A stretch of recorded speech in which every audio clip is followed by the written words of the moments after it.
ನಮಸ್ಕಾರ ವೀಕ್ಷಕರೇ, ಧ್ವನಿ ಸಂಜೆ ವಾಹಿನಿಗೆ ಸ್ವಾಗತ. ಫೆಬ್ರವರಿ 1, 2026 ಪ್ಯಾಲೇಸ್ ಗ್ರೌಂಡ್ ಅಲ್ಲಿ ನಾವೊಂದು ಕಾರ್ಯಕ್ರಮವನ್ನು ಹಮ್ಮಿಕೊಂಡಿದ್ದೇವೆ. ಬ್ಯಾರಿ ಕೂಟ ಎನ್ನುವಂತಹ ಒಂದು ಕಾರ್ಯಕ್ರಮ. ಈ ಕಾರ್ಯಕ್ರಮದ ಪತ್ರಿಕಾಗೋಷ್ಠಿ ಸಲುವಾಗಿ ಬಂದಿರುವಂತಹ ಎಲ್ಲ ಪತ್ರಕರ್ತ ಮಿತ್ರರಿಗೆ ನಾನು ಸ್ವಾಗತವನ್ನು ಬಯಸ್ತಾ ಇದ್ದೇನೆ. ಹಾಗೆ ಕಾರ್ಯಕ್ರಮದ ಬಗ್ಗೆ ನಮ್ಮ ಜೊತೆ ಅದರ ವಿವರವನ್ನ ಬ್ಯಾರಿ ಸೆಂಟ್ರಲ್ ಕಮಿಟಿ ಅಧ್ಯಕ್ಷರಾಗಿರುವಂತಹ ಶಬೀರ್ ಬ್ರಿಗೇಡ್ ಅವರು ಮಾತಾಡ್ತಾರೆ. ಹಾಗೆ ನಮ್ಮ ಈ ಒಂದು ಕಾರ್ಯಕ್ರಮದಲ್ಲಿ ಬ್ಯಾರಿ ಸೆಂಟ್ರಲ್ ಕಮಿಟಿಯ ಪದಾಧಿಕಾರಿಗಳಿದ್ದಾರೆ, ಸವಾದ್ ಆಟಿನಗರ್ ಇದ್ದಾರೆ ನಮ್ಮ ಜೊತೆ, ಅದೇ ರೀತಿ ಅಡ್ವೊಕೇಟ್ ಕೊಯ್ಲಾ, ಹಾಗೆ ಗಫಾರ್ ಕೆಂಟ್, ಹಾಗೆ ಬಿಸಿಸಿಯ ಪ್ರಧಾನ ಕಾರ್ಯದರ್ಶಿಯಾಗಿರುವಂತಹ ನಾಸಿರ್ ಕೆಂಡಿ, ಹಾಗೆ ಬಿಸಿಸಿಯ ಪದಾಧಿಕಾರಿಯಾಗಿರುವಂತಹ ಸಂಶುದ್ದೀನ್, ಹಾಗೆ ಬಿಸಿಸಿಯ ಮತ್ತೊಬ್ಬ ಪದಾಧಿಕಾರಿ ರಿಫಾಯ್ ಅವರು ಕೂಡ ನಮ್ಮ ಜೊತೆ ಇದ್ದಾರೆ. ಇನ್ನು ಈ ಕಾರ್ಯಕ್ರಮದ ವಿವರವನ್ನ ನಮ್ಮ ಸಂಘಟನೆಯ ಅಧ್ಯಕ್ಷರಾಗಿರುವಂತಹ ಶಬೀರ್ ಬ್ರಿಗೇಡ್ ಅವರು ಹೇಳಿದ್ದಾರೆ. ಸೆಂಟ್ರಲ್ ಕಮಿಟಿ ಬೆಂಗಳೂರು ಈ ಒಂದು ಸಂಘಟನೆಯು ಕರಾವಳಿಯಲ್ಲಿರುವ ಯುವಕರು ಕಟ್ಟಿದಂಥ ಒಂದು ಸಂಘಟನೆ ಆಗಿದೆ. ಸರಿಸುಮಾರು 2 ವರ್ಷದಿಂದ ಕಾರ್ಯ ಪ್ರವೃತ್ತಿಯಲ್ಲಿದೆ ಈ ಒಂದು ಸಂಘಟನೆ. ಸೊ ಇದರ ಮುಖ್ಯ ಉದ್ದೇಶ ಏನಂತ ಹೇಳಿದರೆ, ನಮ್ಮ ಕರಾವಳಿಯಿಂದ ವ್ಯಾಪಾರ, ಉದ್ಯೋಗ ಮತ್ತು ಶಿಕ್ಷಣಕ್ಕೋಸ್ಕರ ಬರುವಂತಹ ಜನರಿಗೆ ಅವರ ಜೊತೆ ಅವರ ಯಾವುದೇ ಒಂದು ಕಷ್ಟಗಳಿಗೆ ಸಹಕರಿಸುವಂಥ ಸಂಘಟನೆ ಆಗಿದೆ ಇದು. ಸೊ ಈ ಒಂದು ಸಂಘಟನೆಯು 2 ವರ್ಷಗಳಿಂದಲೂ ತುಂಬ ಸಮಾಜಮುಖಿ ಕಾರ್ಯಗಳನ್ನು ಮಾಡ್ತಾ ಬಂದಿರ್ತೇವೆ ನಾವು.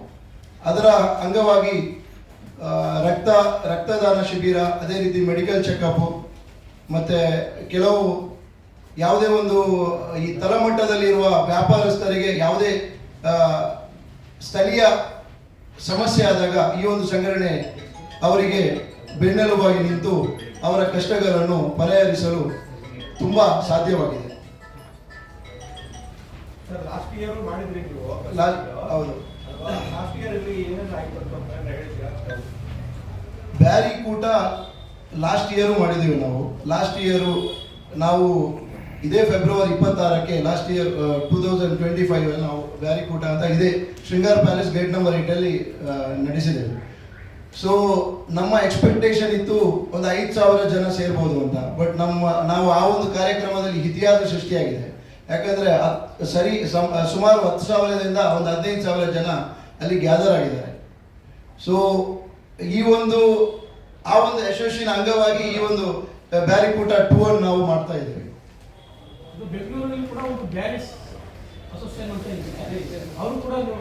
ಬ್ಯಾರಿ ಸೆಂಟ್ರಲ್ ಕಮಿಟಿ ಅಂತ ಹೇಳಿ ಪ್ರತಿಯೊಂದು ಸಂಘಟನೆ ಜೊತೆ ಇದೆ ಸರ್. ಯಾವುದೇ ಒಂದು ಸಂಘಟನೆಗೂ ಇಲ್ಲಿ ಭೇದ ಭಾವ ಇಲ್ಲ. ಇದೊಂದು ಸಮಾಜಮುಖಿಯಾಗಿ ಕೆಲಸ ಮಾಡುವಂಥ ಒಂದು ಸಂಘಟನೆ ಆಗಿದೆ. ಸೊ ಈ ಒಂದು ಸಂಘಟನೆಯ ಉದ್ದೇಶ ಏನಂತ ಹೇಳಿದ್ರೆ, ನಮ್ಮ ಸಮುದಾಯದಲ್ಲಿ ನಿಮಗೆ ಗೊತ್ತಿರುವ ಹಾಗೆ ಶೈಕ್ಷಣಿಕವಾಗಿ ನಮ್ಮ ಸಮುದಾಯ ಹಿಂದುಳಿದಿದೆ. ಅದಕ್ಕೋಸ್ಕರ ಆ ನೆಲೆಯಲ್ಲಿ ನಾವು ನಮ್ಮ ಸಂಘಟನೆ ಯಾವ ರೀತಿ ಕೆಲಸ ಮಾಡ್ಬೋದು ಅಂತ ನಾವು ಮಾಡ್ತಾ ಇದ್ದೇವೆ. ಯುವಕರು ಕಟ್ಟಿದಂಥ ಒಂದು ಸಂಘಟನೆ ಆಗಿದೆ. ಸರಿಸುಮಾರು 2 ವರ್ಷದಿಂದ ಕಾರ್ಯ ಪ್ರವೃತ್ತಿಯಲ್ಲಿದೆ ಈ ಒಂದು ಸಂಘಟನೆ. ಸೊ ಇದರ ಮುಖ್ಯ ಉದ್ದೇಶ ಏನಂತ ಹೇಳಿದರೆ, ನಮ್ಮ ಕರಾವಳಿಯಿಂದ ವ್ಯಾಪಾರ, ಉದ್ಯೋಗ ಮತ್ತು ಶಿಕ್ಷಣಕ್ಕೋಸ್ಕರ ಬರುವಂತಹ ಜನರಿಗೆ ಅವರ ಜೊತೆ ಅವರ ಯಾವುದೇ ಒಂದು ಕಷ್ಟಗಳಿಗೆ ಸಹಕರಿಸುವಂಥ ಸಂಘಟನೆ ಆಗಿದೆ ಇದು.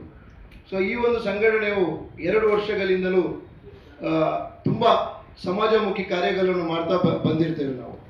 ಅದರ ಅಂಗವಾಗಿ ರಕ್ತದಾನ ಶಿಬಿರ, ಅದೇ ರೀತಿ ಮೆಡಿಕಲ್ ಚೆಕಪ್, ಮತ್ತು ಕೆಲವು ಯಾವುದೇ ಒಂದು ಈ ತಳಮಟ್ಟದಲ್ಲಿರುವ ವ್ಯಾಪಾರಸ್ಥರಿಗೆ ಯಾವುದೇ ಸ್ಥಳೀಯ ಸಮಸ್ಯೆ ಆದಾಗ ಈ ಒಂದು ಸಂಘಟನೆ ಅವರಿಗೆ ಬೆನ್ನೆಲುಬಾಗಿ ನಿಂತು ಅವರ ಕಷ್ಟಗಳನ್ನು ಪರಿಹರಿಸಲು ತುಂಬ ಸಾಧ್ಯವಾಗಿದೆ. ಅಂತ ಒಂದು ಸಮಿತಿ ಇಟ್ಟಿದ್ದೀವಿ ನಾವು. 10:30 ಗಂಟೆಗೆ ಅದು ಪ್ರಾರಂಭವಾಗುತ್ತೆ. ಬಿಸ್ನೆಸ್ಸಲ್ಲಿ ಪ್ರಮುಖವಾಗಿ ನಾವು ನಮ್ಮ ಬ್ಯಾರಿ ಅಂದರೆ ವ್ಯಾಪಾರಿ ಅಂತ ಅರ್ಥ.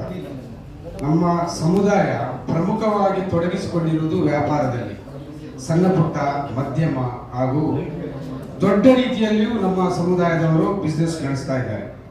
ಈಗ ಬೆಂಗಳೂರಲ್ಲಿ ಕೇವಲ ಮೊಬೈಲ್ ಶಾಪ್ ಮತ್ತು ರಿಪೇರಲ್ಲಿ ಸರಿಸುಮಾರು ಒಂದು 500 ಶಾಪ್ ನಮ್ಮ ಸಮುದಾಯದವರದ್ದು ಇದೆ. ಈಗ ತುಂಬ ಒಳ್ಳೆಯ ರೀತಿಯಲ್ಲಿ ನಮ್ಮ ಸಮುದಾಯದ ಯುವಕರು ವ್ಯಾಪಾರವನ್ನು ಮಾಡ್ತಾ ಇದ್ದಾರೆ. ಇದರ ಅಂಗವಾಗಿ ನಾವೊಂದು how to build a starter and scale up to taking it to a share market IPO listing ಅಂತ ಒಂದು ಟಾಪಿಕ್ ಇಟ್ಟಿದ್ದೀವಿ. ಅದರಲ್ಲಿ ನಮ್ಮ ಸಮುದಾಯದ ಗಣ್ಯ ವ್ಯಾಪಾರಸ್ಥರು ಬಂದು ಅದರ ಬಗ್ಗೆ ಮಾತಾಡಲಿಕ್ಕಿದ್ದಾರೆ. ಇದರ ಪ್ರಮುಖ ಉದ್ದೇಶ ಏನೆಂದರೆ ನಮ್ಮ ಯುವಕರು ತುಂಬ ವ್ಯಾಪಾರವನ್ನು ಮಾಡ್ತಾ ಇದ್ದಾರೆ.